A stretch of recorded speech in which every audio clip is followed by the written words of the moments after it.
Welcome to the Health Leaders Revenue Cycle Now Online Summit. My name is Amanda Norris, and I'm the Associate Content Manager for Health Leaders and will serve as your moderator for today's event. Our second session today is titled Smooth Transition, Streamlining Technology Adoption for Your Revenue Cycle, sponsored by FinThrive. Thank you to our sponsor for making this session possible and to you and our audience for participating. So at this time, it's my pleasure to introduce our panelists. We have Mark Demonowski, Chief Solution Officer at FinThrive, Seth Katz, Vice President of HIM and Revenue Cycle and Finance at University Health, and Shanda Richards, the Revenue Cycle Director at Central Peninsula Hospital. So thank you all for joining me this morning. And with that, let's get into our discussion. So Seth, would you like to start us off this morning? Can you just tell us a little bit about yourself and your organization? Yeah, happy to. Thanks for having me. Yes, Seth Katz, Vice President of Rev Cycle and HIM. Work for University Health. We're an academic medical center and a safety net located in Kansas City. As a safety net, that means we treat everyone regardless of their ability to pay. That also means we do a lot of Medicaid. We're the state's largest Medicaid recipients in the state of Missouri. Almost 50% of our payer mix is Medicaid, and also do a lot of self-pay as a result. So creates a number of unique challenges in the rev cycle space. I'm sure will come up as we talk about technology and how that can help. But we're pretty much a soup to nuts health system. Everything from about a third of every baby born in Kansas City is born at one of our hospitals to we have a long-term care facility at one of our campuses. So, really a closed system. And again, just happy to be here and chat with my my colleagues today. Great. And Shanda, go ahead. Tell us a little bit about yourself. Hi, I'm Shanda Richards, a Director of Revenue Cycle at Central Peninsula Hospital in Soldotna, Alaska. Have some of the same rural challenges. We are a 49-bed acute care facility that's independently owned by our community borough. And we also have 16 physician provider-based clinics, urgent care, and 4 behavioral health locations, and a nursing home, skilled nursing facility. So a lot of similarities. We have about $500 million in annual gross charges, and we are a big part of our small community. Great. And Mark, tell us a little bit about yourself. Hi, Mark Anishevsky, a title of Chief Solutions Officer here at FinThrive. That's the group that's responsible for charting out our product strategy and product roadmaps and the additional capabilities we're going to be bringing to our customers in order to deliver greater value to them. FinThrive is a company that's got a more recent name and branding, if you will, has gone by names such as nThrive, which is probably the easiest one to define, and TransUnion Healthcare, Pelletas, and MedAssets prior to becoming FinThrive. We rebranded, I think, in June of 21. We have a fairly comprehensive portfolio of revenue cycle management solutions and work with all the major EHR vendors that are out there. Great, thank you so much. Okay, so let's get into it a little bit. It seems like everyone now in the revenue cycle is implementing technology, and it's very much a need. So when it comes to implementing new technology, why is it important to follow a certain implementation model? Seth, what are your thoughts here? Yeah, I mean, I think that the biggest thing is you want to be successful. I joke, I work for a very forward-thinking organization.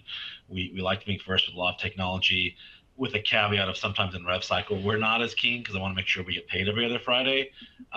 So, following those established processes, and especially coming from the vendor, which is, hey, here's how we be successful. Here's how the steps it takes to implement, the number of weeks, people you need, whatever.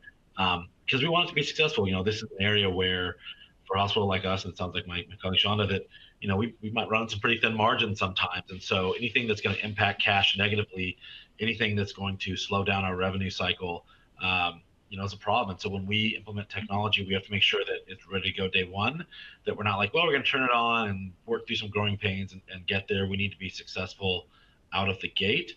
And so following those models and those best practices is what should ideally get you there. So it's just a means of getting us to the end point of successfully and timely implementing it too, because that's the other part is you don't want projects to drag on and on and on and on. And project that should take 6 months, 12 months later, you're still arguing over different pieces of it. So it's the key thing to be. This is an area where, again, I just think you have to be successful right out of the gate. And so following those best practices and those models that come from our partners is the way to do that. Great. And Shonda, why has it been important for you in your revenue cycle technology? Sure. To kind of take what Seth said and just go a little into more detail, I think you define a specific process for vendor selection all the way through your implementation and your go live and analysis on your post go live issues. It can help you avoid scope creep, where throughout the project there's not clear definition of what is and isn't included in the project, and then that ends up delaying things like Seth talked about. Your implementation model can define for the organization elements that you should look for in the statement of work or the vendor contract to make sure that there's clear responsibilities defined for both parties. And then after go live, if issues unfortunately do arise, you have clear documentation that occurred throughout the process of the implementation, build, design phase on what decisions were made and how you got there. So whether you can fix it from that or avoid it then in the future on your next implementation. Yeah. And Mark, what do you think here? I agree with everything that's been said. I would add to that the long-term satisfaction with a new technology really starts with having a successful, thorough, disciplined, professional implementation. If you have a bad implementation, it's almost, in some cases, impossible to recover. So it's very important that, to Seth's point, if the vendor's got experience with many implementations prior and says, here's the type of resources that are going to be needed and the steps we should take, that's done, that thorough thought about how you want to design the solution and really trying to get your head around the future state so that design is something that carries forward for many years is really important. And then doing thorough testing before going live, making sure all the training is done before going live so everyone's ready, leads to a good outcome initially, and then that just builds upon itself as you go forward. Yeah, definitely. So we talked a little bit about the pros here. Obviously, you need to be following some sort of roadmap in order to be successful. But what are some of the cons of following a specific adoption roadmap? Mark, do you have any in mind? I guess there's always time pressures and a need to get to value as quickly as possible. That could be, that's something that's tempting, if you will. I'll also say when it comes to a technology adoption roadmap, I'm thinking about that as a broader, like, what are the technologies we want to adopt in the future for the next few years? The pros of that is that the organization understands where it's going next and then afterwards, and has a long-term vision for the future. And it's something you can get everyone on board with. So if there's a department that is asking for a certain technology, they know where they are slotted and they know where they fit in the grander scheme. And the executive leadership team also understands what the bigger plan is, and therefore what expectations they should have for improved outcomes as the roadmap is adopted. Yeah. And Shonda, what do you think? What are some of the pros and cons? I mean, what happens if your implementation goes off the rails and you're off the roadmap? What happens? Well, I look at the roadmap kind of like Mark does, like a long-term list of technology solutions that your organization is going to implement or plans to implement. And the pro of that is it's putting you in the proactive state instead of a reactive state. So much of our work is reactive. I have a denial, I'm reacting. And so this is shifting gears and putting the organization into proactive. What solution do I need before I'm at a critical point where I have to have it? And so that allows, like Mark said, the staff have visibility into the future goals and the projects, and belief and knowledge that they're going to have relief if it's a product that's going to help them with their work or their productivity. The cons of that, you have to be able to be flexible when you do have an unexpected need or a critical break in an existing technology takes precedence over your roadmap. And then if there are budget or resource constraints and you've put this plan out there to your staff or to your administration, and then budget or resources change and you can't really implement all that you said you were going to implement, that can have, there's a possibility of a negative impact on staff, and they may lose trust in the process. But I think that's all about how you deliver the message and how you explain, what curves we're taking in our roadmap. Right. Yeah. And so, Seth, what are your thoughts here? Yeah, very similar. I think, funny, everyone has their strategic plan. You plan 5 years out, and it's probably going to be garbage by the time you get there. But it's make sure you have that flexibility. Before the pandemic, I don't think that a lot of people's roadmaps included all these big pushes in telehealth and all that as much as it did afterwards, or that during COVID having to suddenly pivot and be able to bill HRSA and all these things to get paid for those claims for patients without insurance. So it's about the flexibility. I think 100% is true. The other thing, and also I'll just say, right, we know the government's always changing things. We know there's a big update just made to price transparency that people are going to have to kind of scramble and adjust to, even though they sort of have enforcement delayed till July. That's still, some of these changes are pretty massive. So being able to really on the fly adapt and say, hey, we have these best laid plans, but now we have to adjust. I think the other con sometimes is I think there can be two things. One is sometimes there can be some push and pull between what a vendor says, here's our ideal roadmap, here's what we do with most hospitals. And if you're like myself, or sounds good like Shauna's hospital, you don't always fit into that box. And so saying, well, maybe we don't want to do A, B, C, D, E, F, G. Maybe we do A, B, and then G, because that's what's most important for us, even if that kind of messes up that process a bit. So I do think sometimes there's some push and pull and understanding what your needs are versus what maybe sometimes that best practice is as well. And I think the other con too is I think it is just cost. And I think technology is getting better, and it's also getting much, much more expensive. And I think there's a push to focus on things maybe that are revenue generating. There's nice to have things for rev cycle, automating maybe low level manual tasks. Don't necessarily have that hard ROI tied to it. They're nice soft ROIs that make people happy, make people more efficient. But it's not like you just say, hey, we get to add $100,000 to our bottom line now because of that. And so kind of managing that expectation of it as well. There's a lot of pressure right now on rev cycle systems. We know hospitals are struggling to get back to break even or get back to positive. And I know a lot of people are looking to technology to do that. So, I think that leads into the last part also, which is the other pro, which is, a good technology roadmap, a good plan, I think is great for both yourselves and your teams to say, we know we have these problems. There are solutions coming. Here's what our plan is. Here's what we're going to do. You got to be agile if, something happens, finances change, the government passes some new regulation. But I think, it helps give people some visibility. I know for us, when we talk about even something small like when COVID hit, getting people to work remote, which was not something we really did before, rolling out the plan and telling people, all right, here's all the technology we're buying that's going to allow us to do this, whether it's soft phones and things like that, it gives people some confidence. Okay, we know that we're on a track and how to get there. So you absolutely need to have a roadmap. You can't just be going to this blind and, every couple of months be like, oh, I think we should go buy this new thing now, this shiny new thing, like it's up and the dog's saying squirrel. You have to have some kind of plan to go with it, but you can run into some problems with it too. Yeah. So let me ask you, do you use a roadmap like this to kind of prove that soft or hard ROI to your CFO or other C-suite members? Like, does it help prove your point and your technology? Yeah. What are your thoughts? Yeah, we work very closely with IT. We actually, in a couple of weeks, have our 2024 planning session. We log projects throughout the year and ideas, but then it's time to kind of say, okay, we got to rank these and put these now and where we're going to put those resources. So absolutely. That's a key thing for us. I always say our CFO has this line, which I love, which is, as an organization, we need to try to stop rev cycling our way out of problems, even though that usually is our way out of the problem. So yes, using our technology and showing that, hey, by automating this process, by bringing in a new bad debt vendor, by bringing in some pre-bill edits and how that's helped our clean claim rate and get payments faster.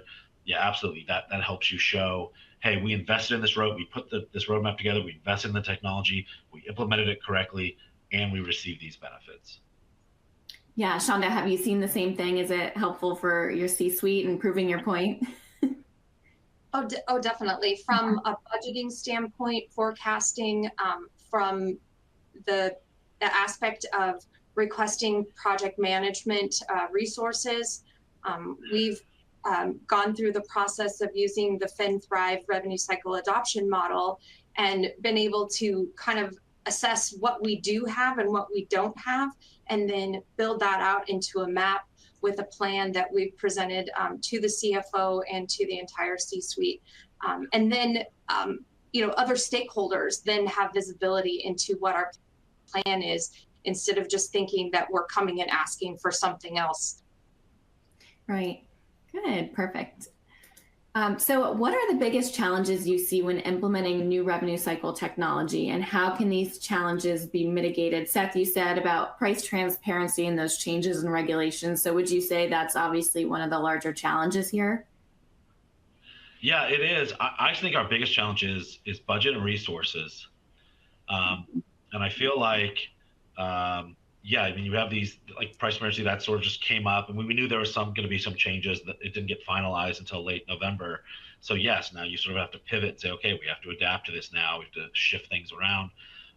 And for us, though, I think the challenge with doing that is just resources. And I don't just mean our internal IT resources, which of course a lot of people struggle with, but I think we even see sometimes with vendors and some of the EMR vendors, challenges getting good rev cycle resources who can help do those things, who know the workflows, speak the same language, and can pivot quickly and help get those things going. And then, as I mentioned before, I think a large challenge is just the cost of these technologies has just ballooned so much. And some of the latest technology, some of the AI stuff, for example, a lot of the rev cycle can be done on a contingency fee base, so it's not necessarily the biggest deal, right? You can do bad debt or complex claims, things like that, denials. You can do on a contingency basis, so you don't necessarily have any cash outflow. That's not true for a lot of these newer technologies where you're licensing software essentially, and it can get very costly very quickly. So I think that's the other part too, which is just I think organizations are having to allocate a lot more money to supporting the revenue cycle technology wise. But the one joke I always make is you usually say that Democrats try to add regulations, Republicans might try to roll it back, but healthcare is like the one exception where it doesn't matter who's leading the way. There's always some new regulation coming, some new change, some new challenge, and so being able to quickly pivot and adapt and be compliant is absolutely a big challenge there. Yeah, and Shonda, what have been your biggest challenges? I agree with Seth. The financial part, I think in our organization, the resources of IT, our organization is constantly growing. Which may be bucking the norm in some ways, but we've added 4 provider-based clinics in the last 6 months. And so our IT resources and our project management resources and clinical informaticists, they're very busy working on volume expansion and growth. And so pulling those resources to be able to implement a technology to help the revenue cycle isn't always available. So then we're constantly analyzing, maybe it's best to mitigate that by having a standalone product that's not fully integrated with our EHR. Maybe that isn't the solution. I mean, it's something that we assess each time we're implementing something, knowing that those resources may be hard to pull. Another risk that you run when implementing any technology that's going to have an interface is the data mapping and making sure that you have accurate connections and accurate mapping so that you get accurate data out of the end product. And I think that to mitigate that, you have to have key players involved in the design and the implementation phase. And you can't just make assumptions. You have to do detailed questions, detailed design, and testing. And then again, another risk is always that scope creep and no clear sideboards on what's included or excluded, or you have a new player come to the table kind of midstream, mid-implementation, and they start asking a question, well, what about this? And then you suddenly can find yourself back at step 1, and you're suddenly now bringing in more or less or a change, and then that affects the timeline. So having the right people at the table at the right time can help avoid that as well. Yeah. Great. So Mark, what have you seen? What are some of the biggest challenges in the industry, and how have you seen them be mitigated? Yeah, I think the general theme, and it's been mentioned, that we see the biggest issue with is having the entire organization bought in and on board with a new technology being adopted. could be revenue cycle, it could be probably anywhere in the health system, both across departments and at all levels in the organization. So we've seen, certainly the example's been given where the revenue cycle operators are really in need of some technology to address an issue, but then the IT department shows up and says, we don't have availability of a project manager, or we can't get you the data extract for some long period of time, and that delays time to value. Certainly nowadays, every health system should have a very vigilant info security department, and they are a big part of the first elements, even maybe pre-contract signing of any implementation, making sure that they're not exposing the organization to additional risk in cybersecurity. And then when you talk about levels, we have had a number of agreements, especially Seth was mentioning the contingency, where the VP of Rev Cycle, the CFO are on board and they agree to it, but then they haven't really talked to the department that's going to need to have staff. They're going to work some of the areas that are found, and no one's got budget for resources, and suddenly you can't work the found coverage or whatever it might be, because there hasn't been too up and down organizational alignment about, hey, if we're going to do this, it's not just going to be a technology fee we're going to need to pay or a contingency fee, but it's also going to be, we need some additional resources because everyone's already working more than 40 hours a week and don't have a capacity, if you will, flexibility to take on new work if it's not really planned for. Right. Yeah, that's one of the biggest challenges I've seen by through talking to CFOs and other revenue cycle VPs and leaders. It's like there's a lot of red tape, and just because you think it's a good idea doesn't mean your CFO will agree or your IT team. So it's really hard to get the ball rolling with technology. So interesting. Very good point. Can I add one thing, Amanda? Yeah.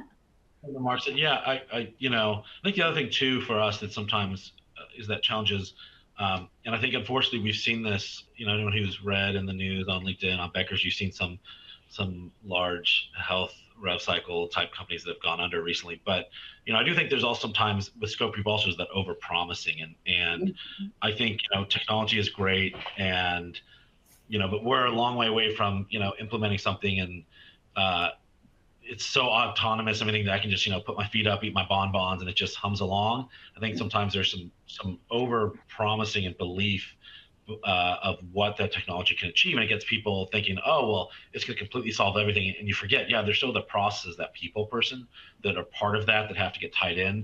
To Mark said, you have to have all those resources kind of marshaled on the same page. Technology is only going to take you so far. Like I said, we're not at Star Trek or Star Wars that we're just going to say something and it's just going to do it all for you while you just sit there and watch it on your screen. And so I think that, getting everyone together and having realistic expectations is also a really key part of that.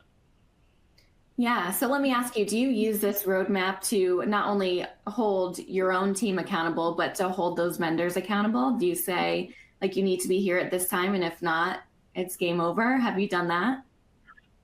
I mean, not as far as like game over, like we're on the Hunger Games and I'm saying, but absolutely. I mean, you need to have accountability. One thing we're big on is in our contracts is even if they're not contingency based directly, is having the vendor has to have some skin in the game. I mean, that if they're going to come make big claims, if they're going to come say they want to be our partner, then, they have to put themselves in that contract as well. So that if something is not working well, it's not just us complaining or them saying, okay, well, we'll give you a price break on today's bill or something. I mean, there needs to be something that ties our success together and has accountability. So that you don't just have salespeople come in and say, oh yeah, our software is going to solve all your problems. Great. And if it doesn't work out, be like, well, you signed a contract, you can cancel it 3 years, kind of thing. So absolutely. I think we use that kind of language and that kind of buy-in to say, we want to be partners.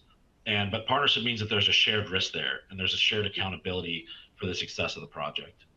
Good. Yeah. Shonda, you're shaking your head. Do you have anything to add?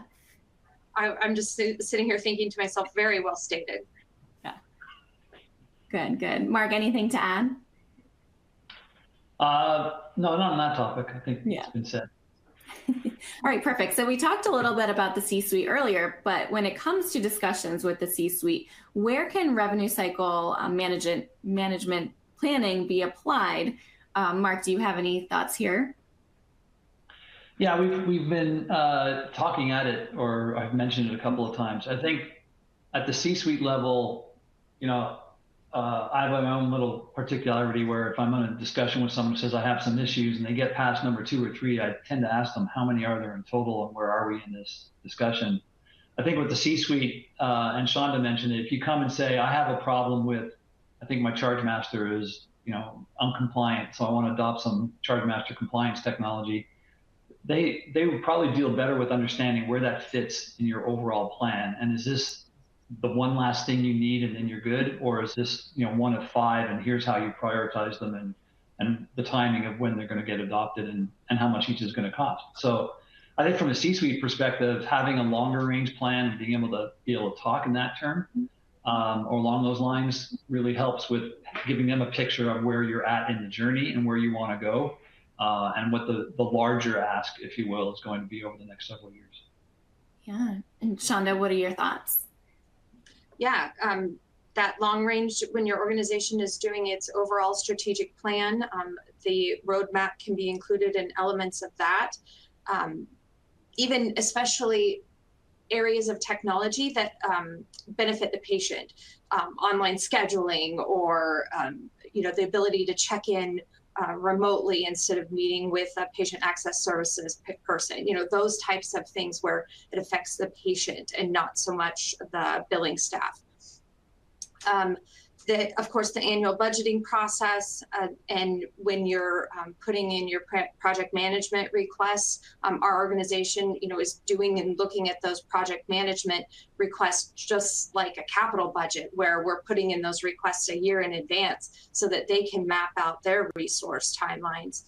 But then the additional thing that I thought of was even as granular as in your annual evaluation discussions with your CFO or your C-suite. And at the time you're setting goals with the C-suite for your revenue cycle. Yeah, good point. Seth, do you have anything to add?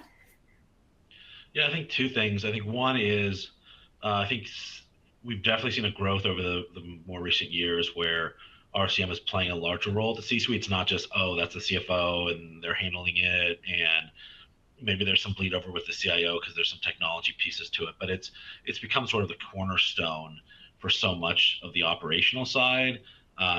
And so absolutely, I think there's a lot more focus on there from across the C-suite. Your CEO obviously is probably focused on things, obviously how we're getting paid and reimbursement, legal, there's class action lawsuits against payers for denial practices. Obviously IT is playing a large role.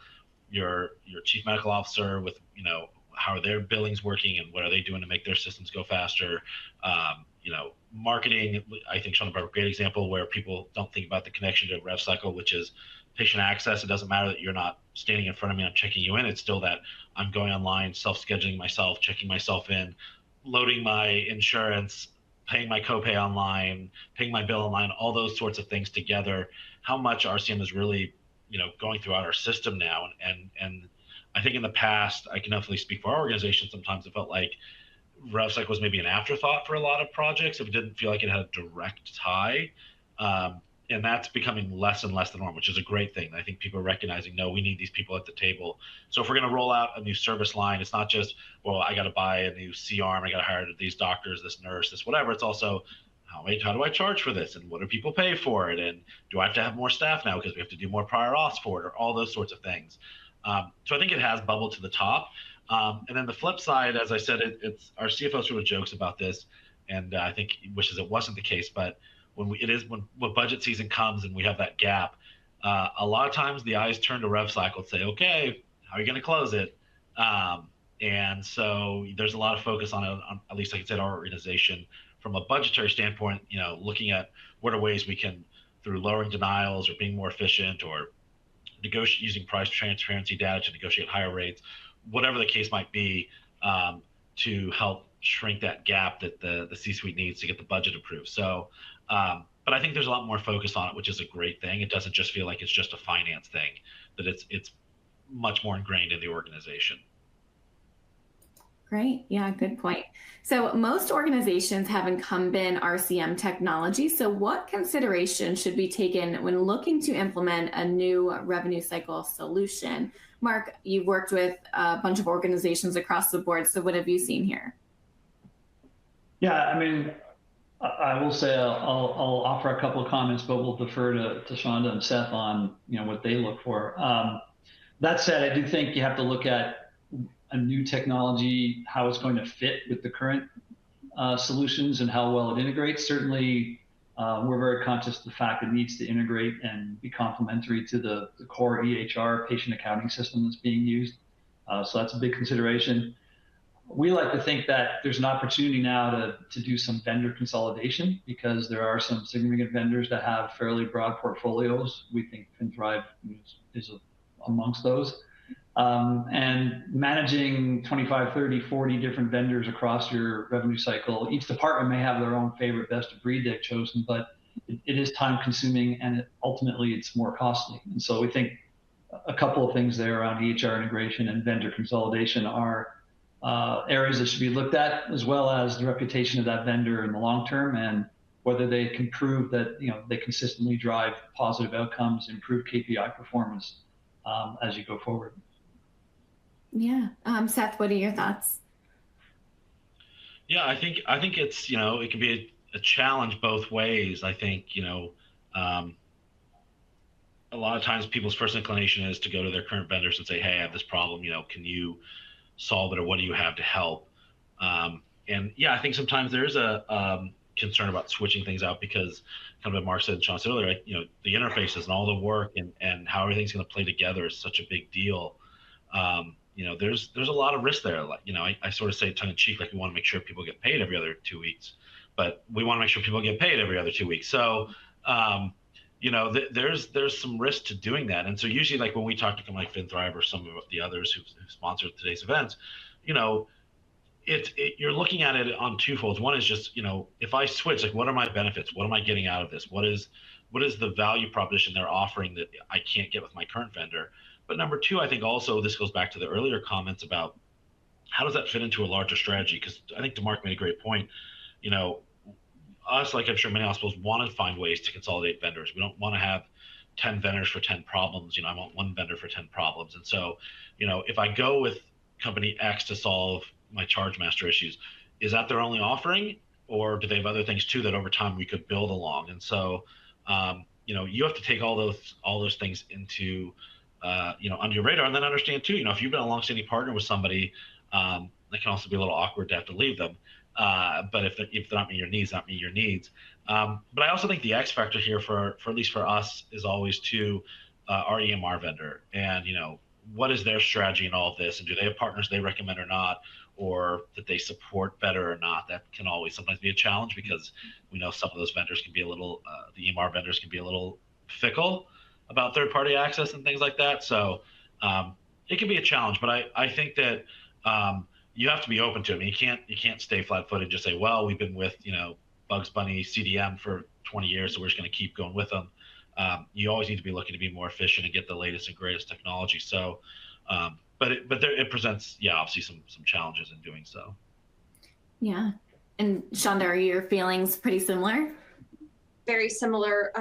The only thing I would add is one consideration that you can make in addition to looking at, can you consolidate with your own vendor is what other partners out there in your healthcare community do you have that have the same need, and can you go in together possibly to approach a vendor or to do demonstrations together. For instance, maybe your state's hospital association, everybody has a price transparency need right now. We all have the same need. Does it make sense financially or organizationally to have multiple hospitals or multiple organizations working with the same vendor to where there's that shared partnership and collaboration and problem solving and design? Maybe that makes sense, maybe it doesn't, but it's certainly a consideration that could help. Yeah. And have you done that at all, Shonda? We did.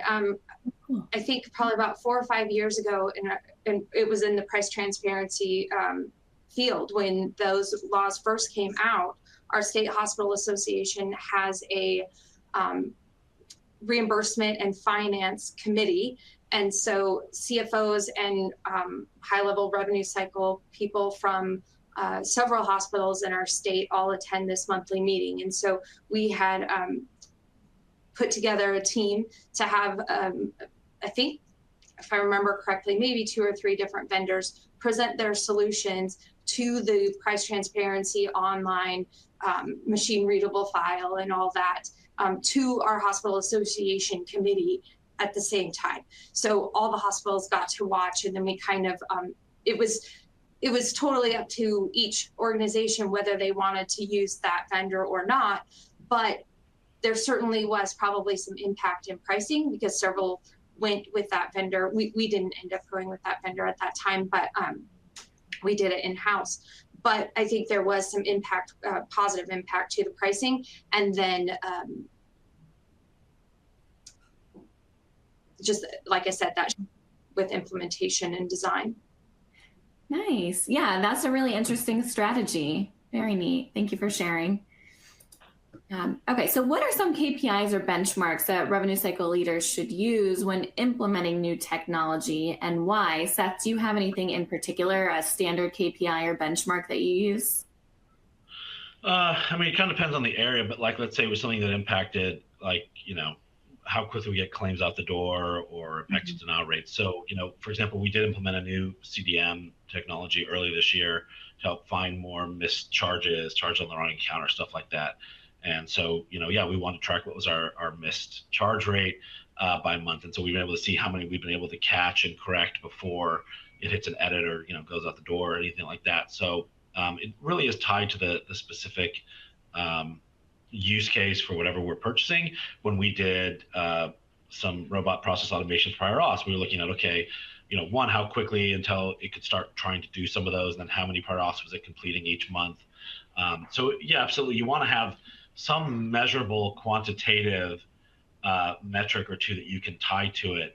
And again, whether that's some of the technology like you mentioned, or even, you know, if we switch out a bad debt vendor, I'm going to look at my collection rate and what are they bringing in, and how quickly are they turning around those accounts. So I think you always have to have those. And I think, again, I'm not big on the soft ROI and that. So I always want like a hard metric and a hard number that we're going to track and say, we're going to know for sure that it worked, not just, yeah, we think it worked. It made people feel good or whatever. You know, some hard and fast number, but it really does matter. Does vary based on, you know, kind of what we're implementing.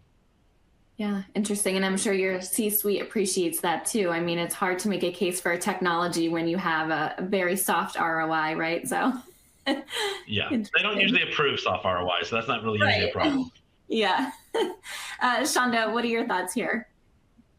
I think it's very important that when you're implementing a new technology to know exactly what your goal is. Like Seth was saying, you know, the goal itself may be vastly different depending on what technology it is, but whether it's a denial reduction or coverages identified, an increase in productivity, a decrease in FTEs, you have to know what your goal is before you go into it, and then find a way to track it afterwards for those hard KPIs. And then, but I also a firm believer in being intimate with your staff and intimate with your claims, to know your staff will be the first to tell you when something's going wrong before the numbers do. You know, you're always looking at numbers on a retrospective basis, but your staff are in the weeds, and they'll be able to tell you if you have that relationship with them. So I firmly believe in having those frequent check-ins, and, you know, coming along beside and sitting down and watching how they're using it,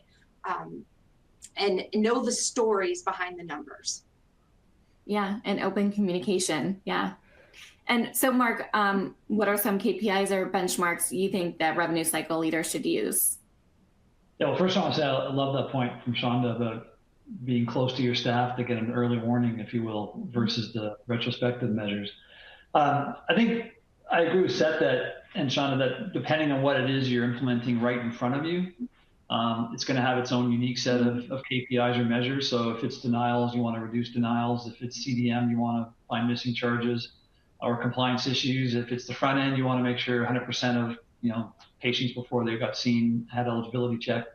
I also think it's important in the broader scheme of things, as you're looking at a longer term plan, to keep in view sort of the broader measures that are kind of the core 7 or 8 KPIs that the HFMA or another organization like that might recommend around whether it's AR days or write-offs or denials percentage, and ultimately cash on hand and cost to collect, I think are some of the big ones that you want to see improve over a longer period of time via the cumulative impacts of maybe individual technology adoptions. Great. Thank you. Can I add too? I think the other thing I would just add too is for a company like Vinthrive right now, we saw Waystar and Optum are also presenting sponsors, companies that have multiple lines of business. We also track benchmarking on the across that. So if we do project A with Vinthrive and it's successful, and we do project B and it's successful, like we will also track those sort of benchmarks sort of at a vendor level, not just at the individual, this one piece technology, which of course we're going to track, but because it also helps then lead to say, okay, yes, you know, if Vinthrive's been successful in these previous 2 projects, we feel good doing another project with them and another, as opposed to, well, you know, maybe we worked with company X and it worked good the first time, but then we tried to move into patient access stuff and it kind of fell apart. Now we need to consider, was it worth investing in trying to do a 3rd project with them? So I also think when you talk about benchmarks and KPIs, it's not, you also kind of see the forest through the trees and not just say, and focus on this one solution that we implemented and is it successful or not, but also how is that also playing to the overall relationship that we're trying to grow with that vendor. Right. Good point. Thank you. So how does having an adoption model or roadmap for RCM tech change the game for your organization, or how has it? Shonda, what are your thoughts here?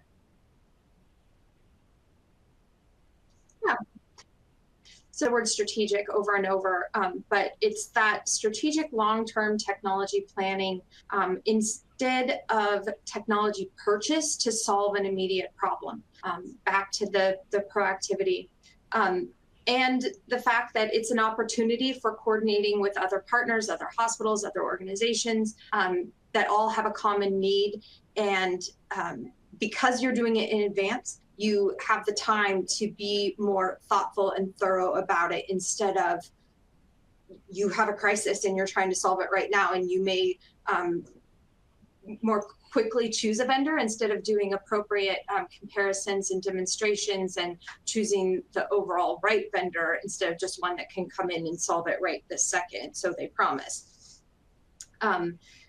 Another benefit is that you have that better buy-in from your administrative and executive teams because they see the overall roadmap instead of thinking that you're just, like we've already said, you know, you're not just coming back asking for more and more and another thing or the latest bell and whistle. You actually have a plan.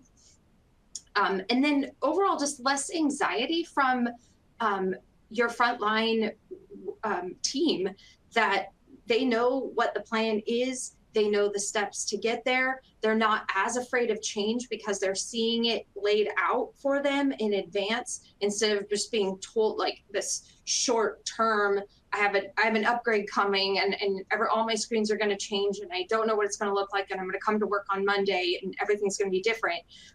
Just that advance notice and advance planning that they're more likely to be involved in reduces that anxiety and fear of change, and more likely that they will keep with it and adopt it and not regress back to old methods or old technology.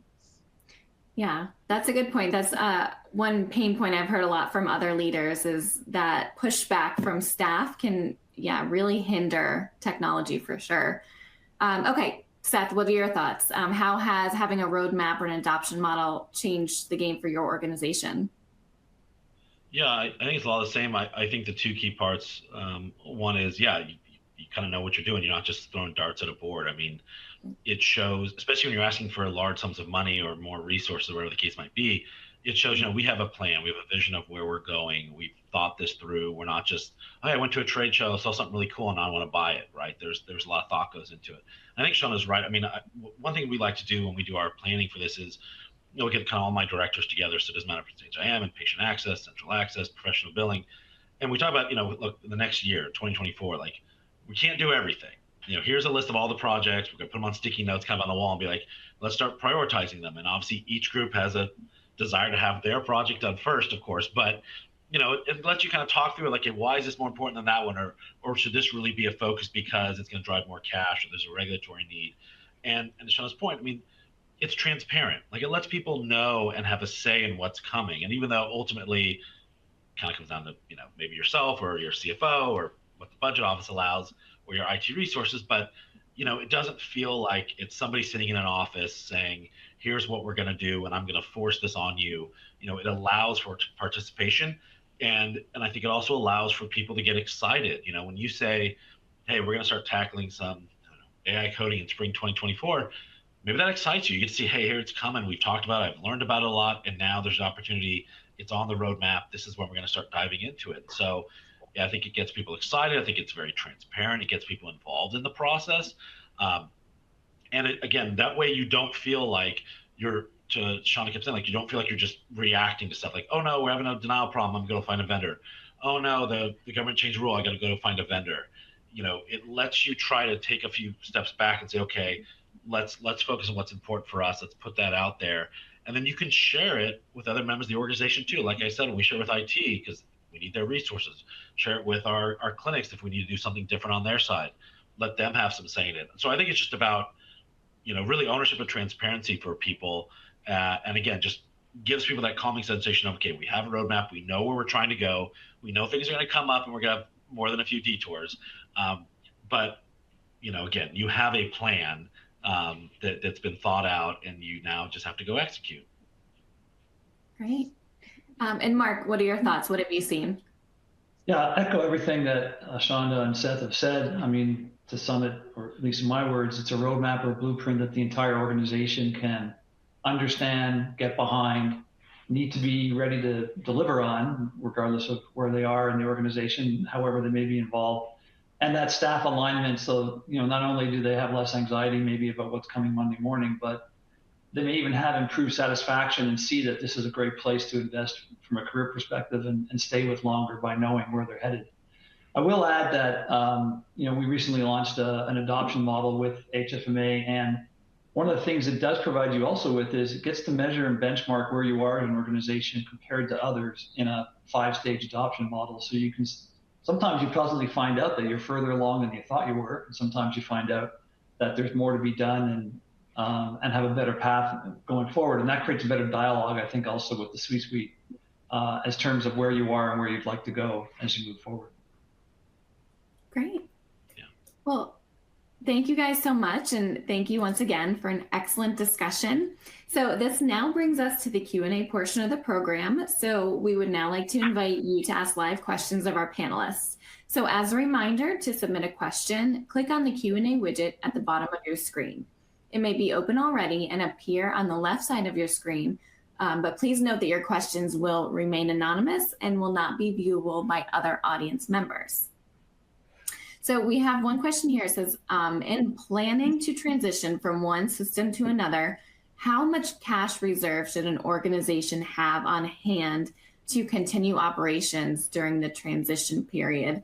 I mean, this is obviously going to vary based on the organization, but Seth, can you give an example of your organization? Do you have any idea? Yeah, I mean, we're a safety net. We have almost no, I mean, we're in single days of cash on hand pretty regularly, so we don't really have reserves. I think it goes back to my point of why we have to get it right when we go live, because we just can't afford to have those kind of delays and those challenges that impact our cash flow. I mean, we'd love to say we have reserves. We have 10 days sitting in the bank somewhere just in case something happens, but for us it doesn't. So that just kind of puts more pressure on us and our partners to implement stuff correctly, and when we go live, it's got to work as expected. But so yeah, I don't know. Maybe when I've been here 17 years, so maybe one day I'll work for a hospital that has reserves, but I won't know what to do with myself. So unfortunately, I can't really answer that one. Shonda, what are your thoughts? Our organization is in a slightly different bucket. Seth, you can come over here if you want. So we frequently have over 90 days cash on hand. I can give a specific example. I think to answer the question, it depends on what technology you're implementing. Are you switching out your entire EHR, or are you just changing prior authorization technology or something like that, right? But when we switched our entire EHR from Meditech to Epic in 2016, we were moving 13 clinics, I think at the time, over off of a separate system, all coming into Epic along with the hospital. For our organization, it was a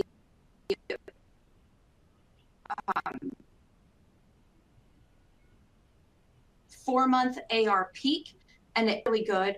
But I think that the vendor that you're working with should be able to share some past experience with other implementations, what that AR turnaround was. So questions you could ask of the vendor, you know, how long on average until claims can go out the door, assuming a good go live, you know, without being raw with problems.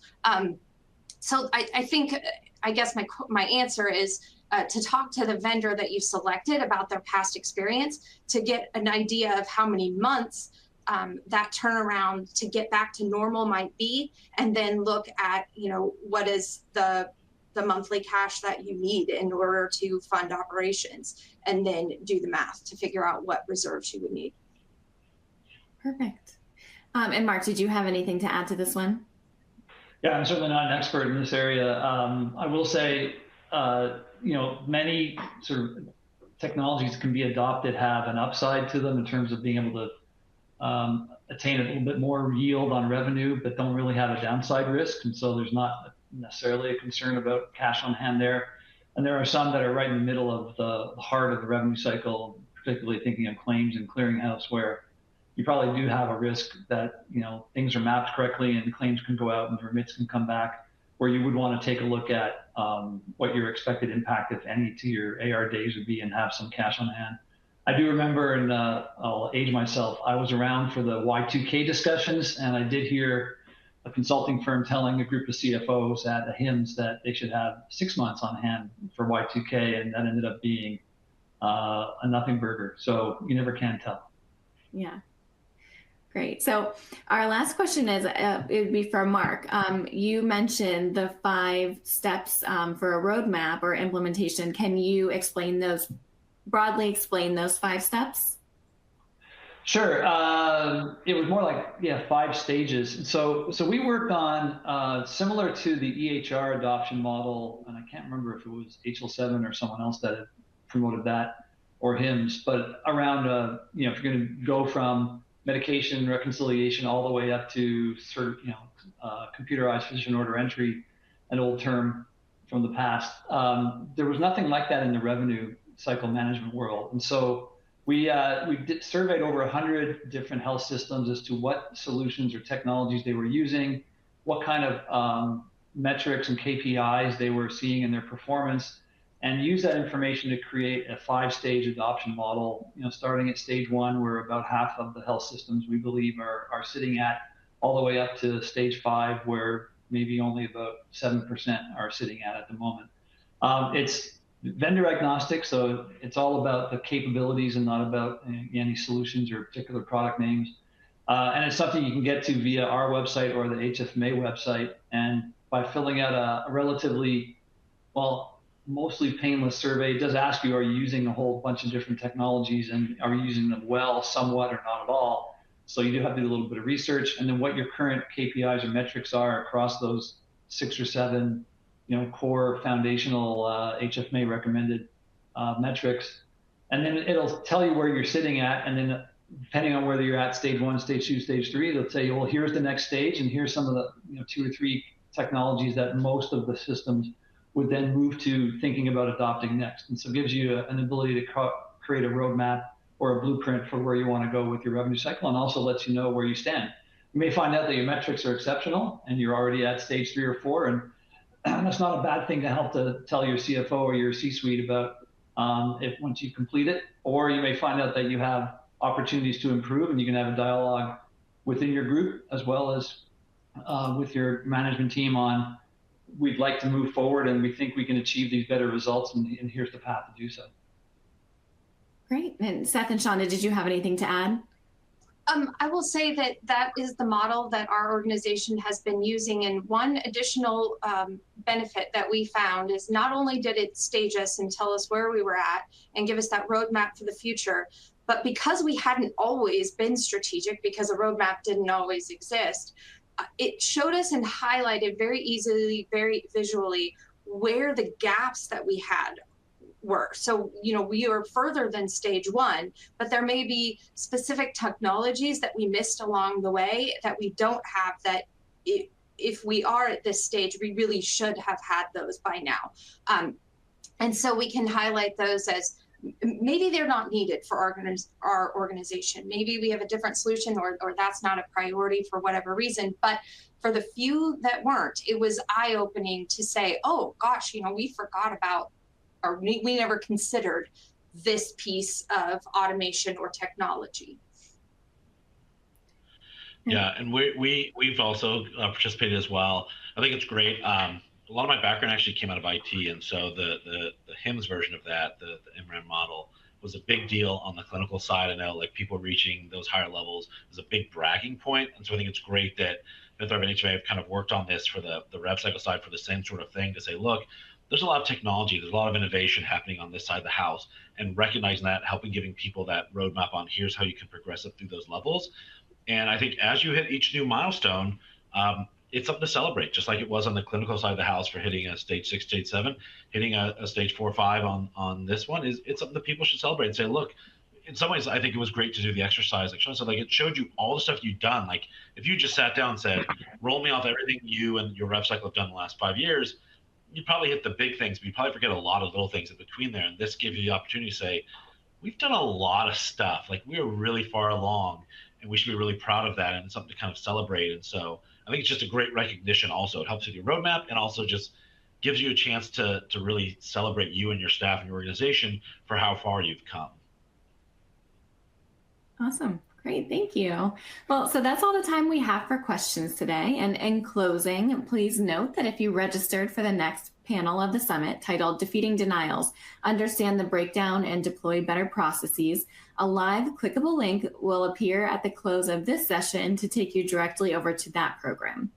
So I want to thank our panelists once again for an excellent discussion, and our sponsor, FinThrive, for making this session possible. Finally, thank you and our audience for participating, and we hope you enjoyed the session and look forward to seeing you during the third panel of the summit.